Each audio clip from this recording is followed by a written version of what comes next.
Hi everyone. When we talk about career, there are two people involved. The career that is offered by the management. The second aspect is the career which is built by the concerned people.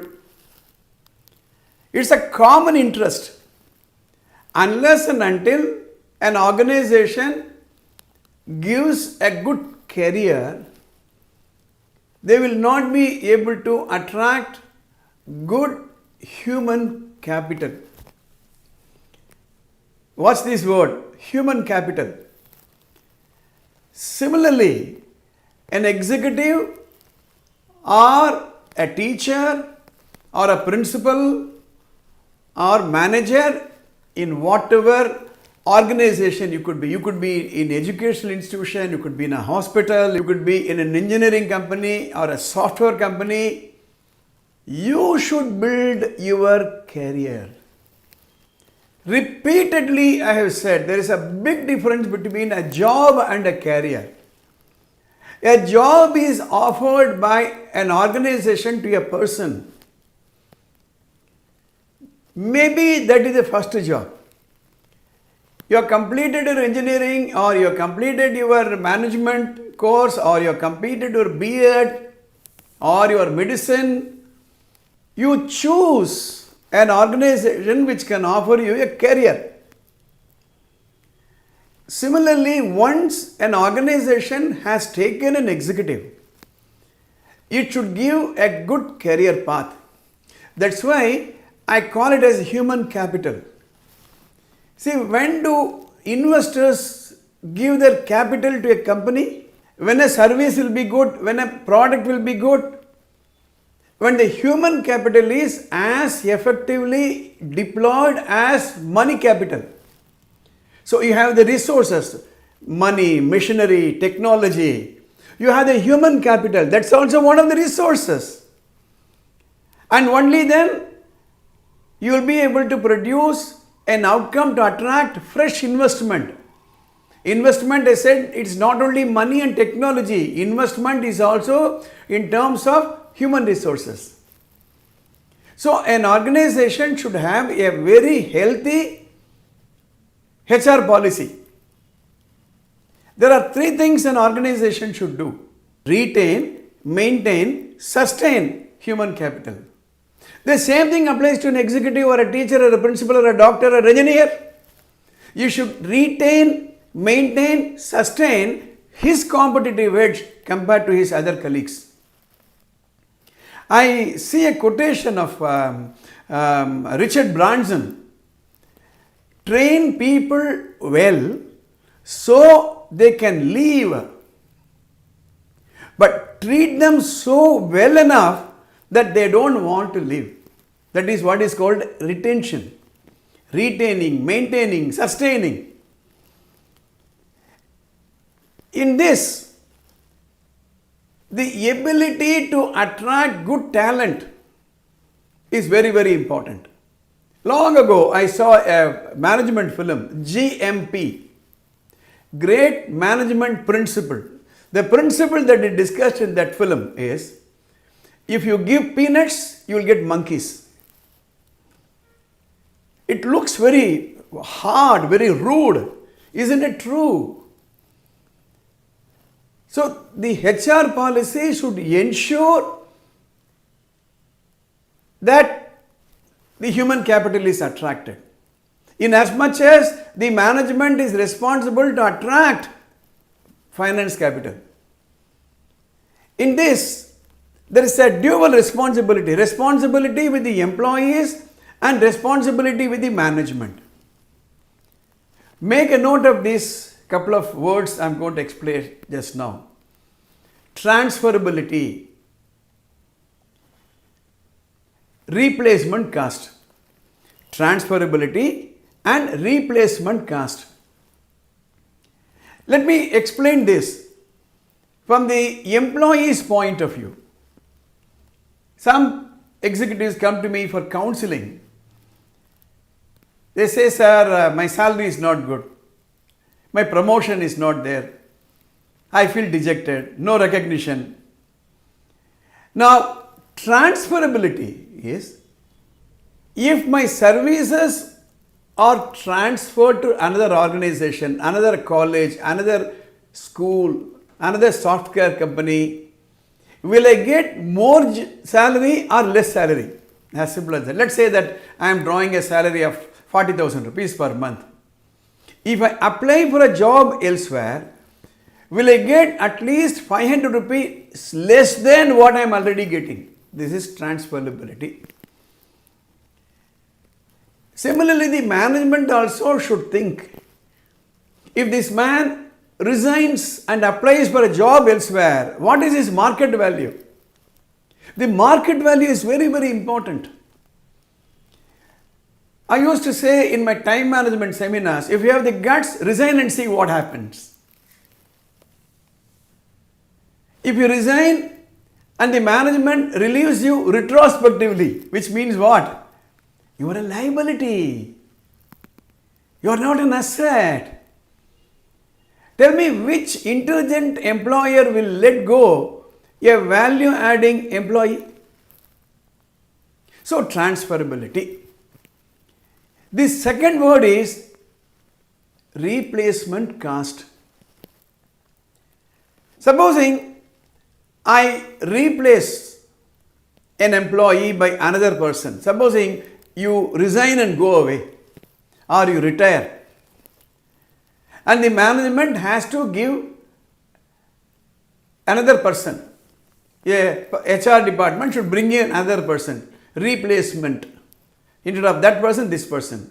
What is the cost of replacement? Supposing my salary is 50,000 rupees, I am working as an officer or a teacher or a professor. My replacement is going to cost more than what I am already drawing. The management will not leave you to go.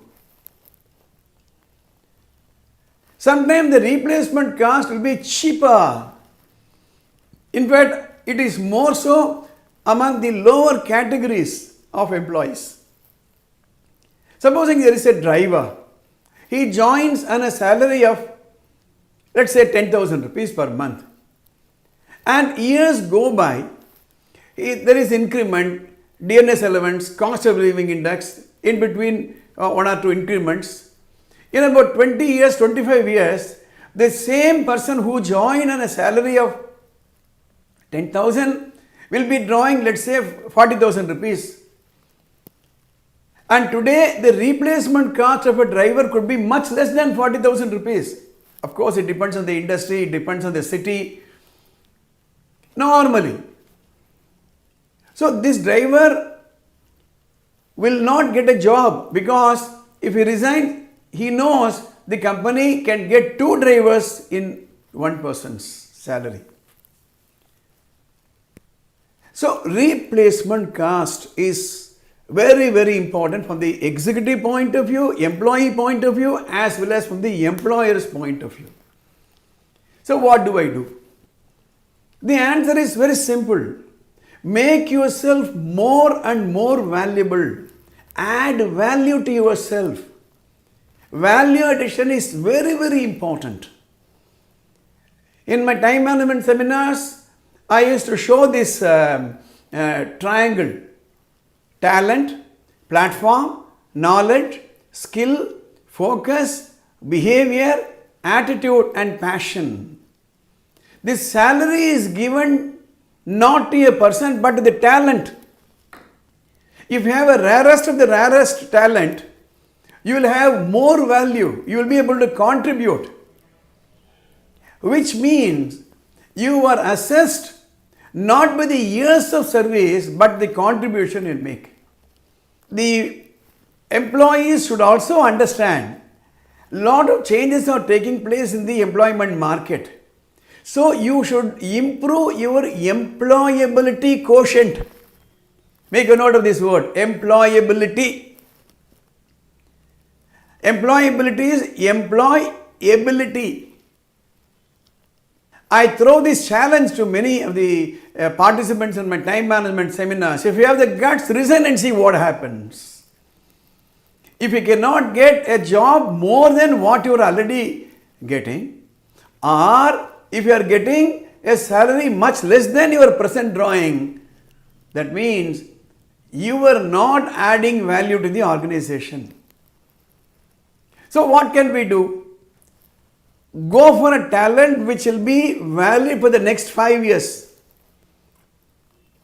And in the platform in which you are in, you should be the rarest of the commodity, human resources commodity. How?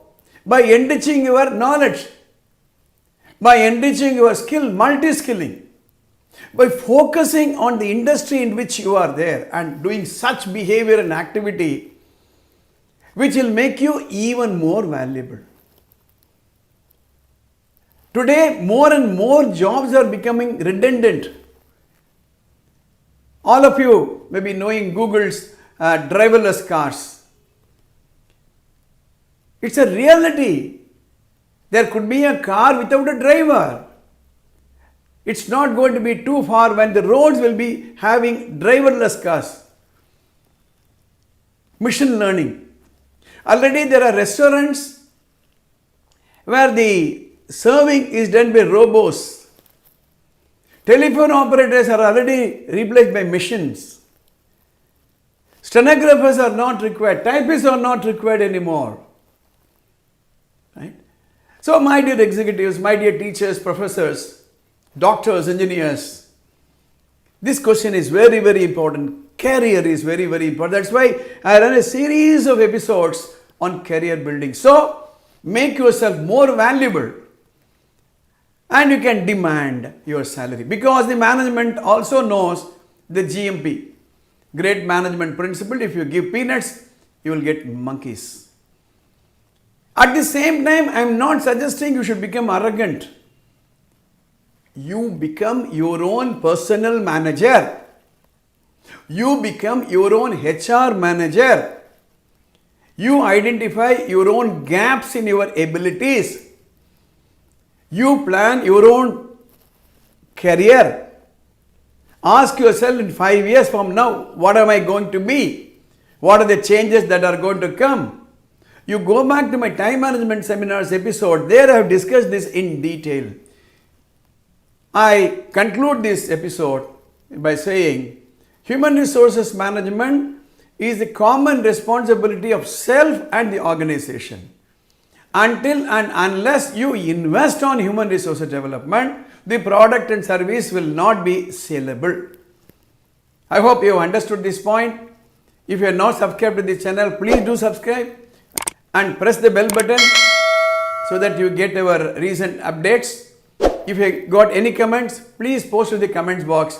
All the best. See you in my next episode.